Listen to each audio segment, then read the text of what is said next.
Ladies and gentlemen, thank you for standing by. Welcome to the Sapiens International Corporation.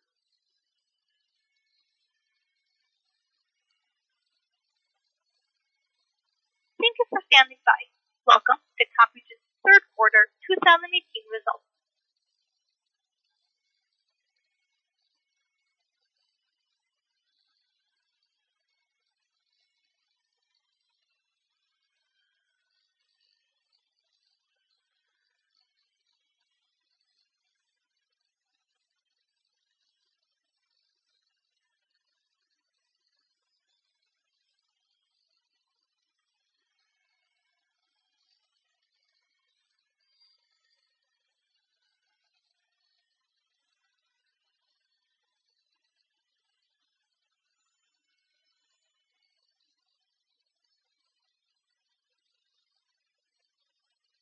Ladies and gentlemen, thank you for standing by.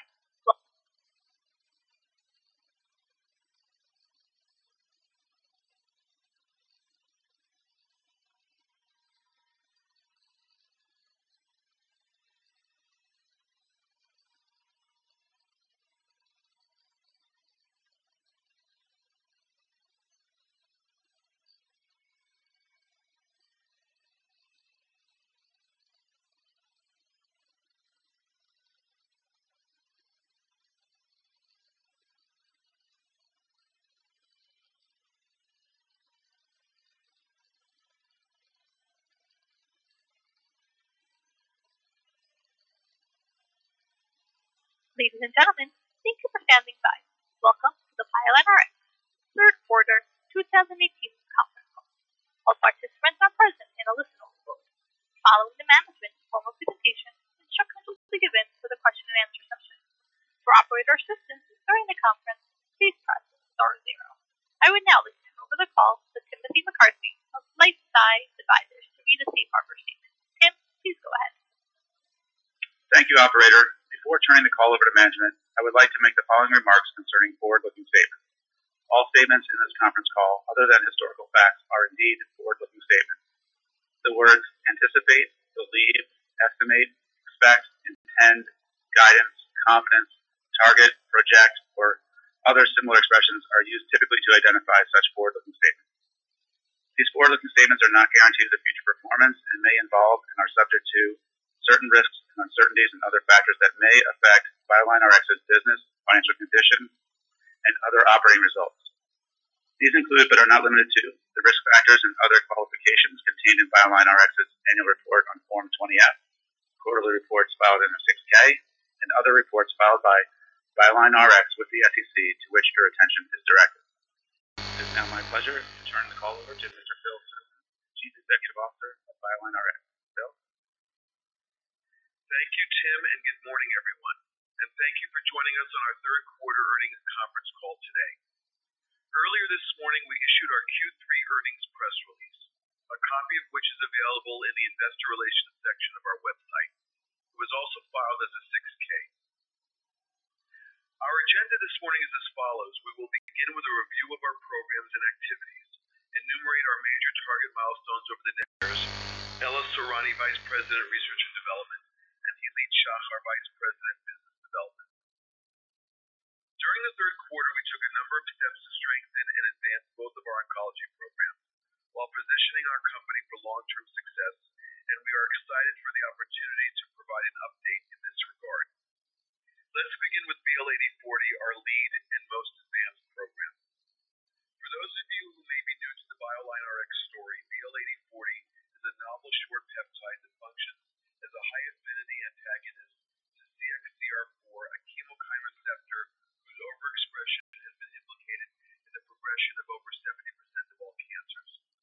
We are evaluating BL-8040 in 8 phase 2 or phase 3 clinical trials in multiple oncology indications, including stem cell mobilization for multiple myeloma patients, acute myeloid leukemia, and a number of solid tumor indications. One of these trials is being conducted under our ongoing collaboration with Merck, and 3 are being conducted under our collaboration with Genentech. Our partnerships with these 2 leading oncology companies give us a great deal of conviction in BL-8040's novel mechanism of action, and we certainly see opportunities to enter into additional partnerships down the road.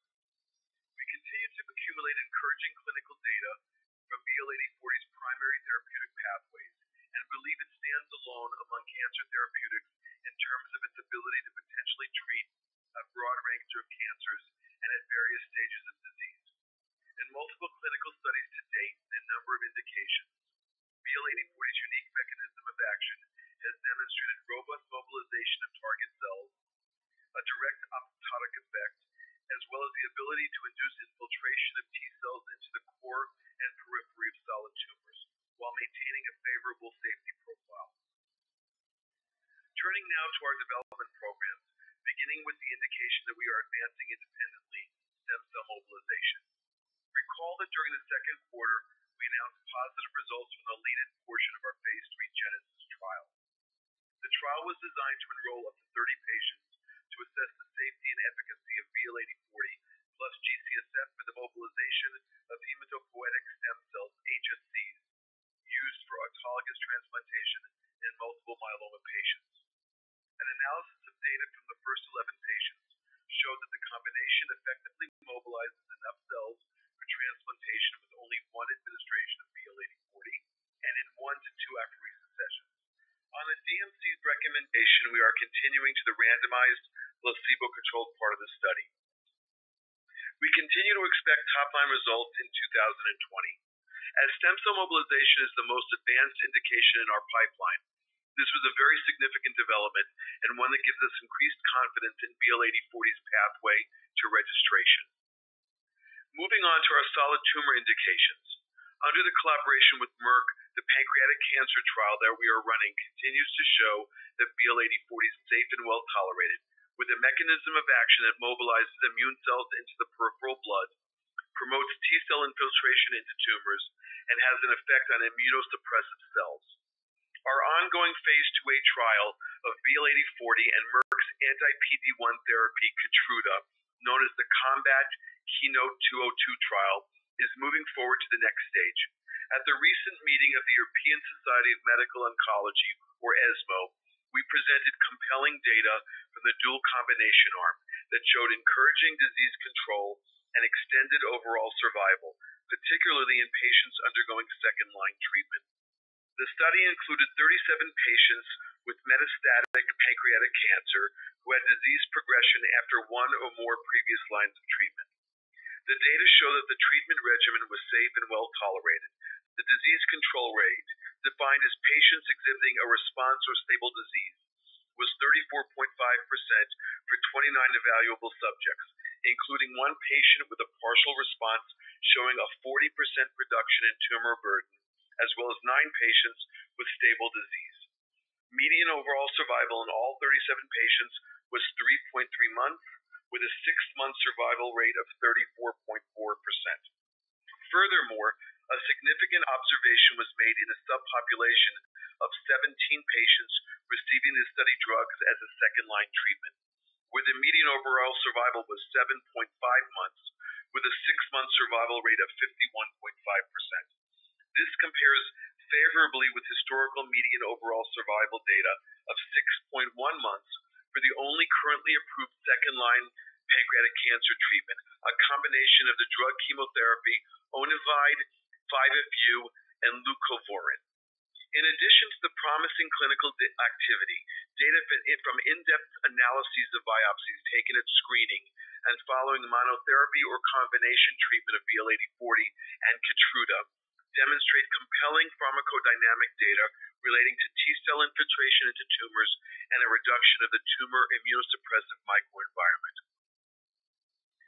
We are very excited about these results, which show that BL-8040 in combination with Keytruda in second-line pancreatic cancer patients demonstrated survival data which is comparable to chemotherapy regimens without compromising safety and tolerability, in addition to the robust pharmacodynamic effect previously mentioned. This contrasts with other standalone immunotherapy combinations without chemotherapy, which have either shown a lack of efficacy or significant safety concerns. In light of this, we believe the combination of BL-8040 and Keytruda can serve as an immunotherapy backbone or platform to be added to chemotherapy, which we hope will further improve our already encouraging results. In addition, we would like also to point out that recently initiated phase 3 and randomized phase 2 trials with immunotherapies in pancreatic cancer all include chemo as part of the treatment regimen, and the studies that preceded their initiation all showed comparable or less encouraging results to what we see with our combination. As previously reported, we have expanded the Combat Keynote-202 trial to include an additional arm that will add chemotherapy to the existing combination and will focus more specifically on second-line pancreatic cancer patients. Based on chemotherapy's ability to reduce overall tumor burden, induce immunogenic cell death, and drive the activation and expansion of new tumor-reactive T cells, we believe this triple combination could demonstrate a synergistic effect. We plan to initiate this arm by the end of the year, with the goal of enrolling between 30 and 50 patients, and we plan to report top-line data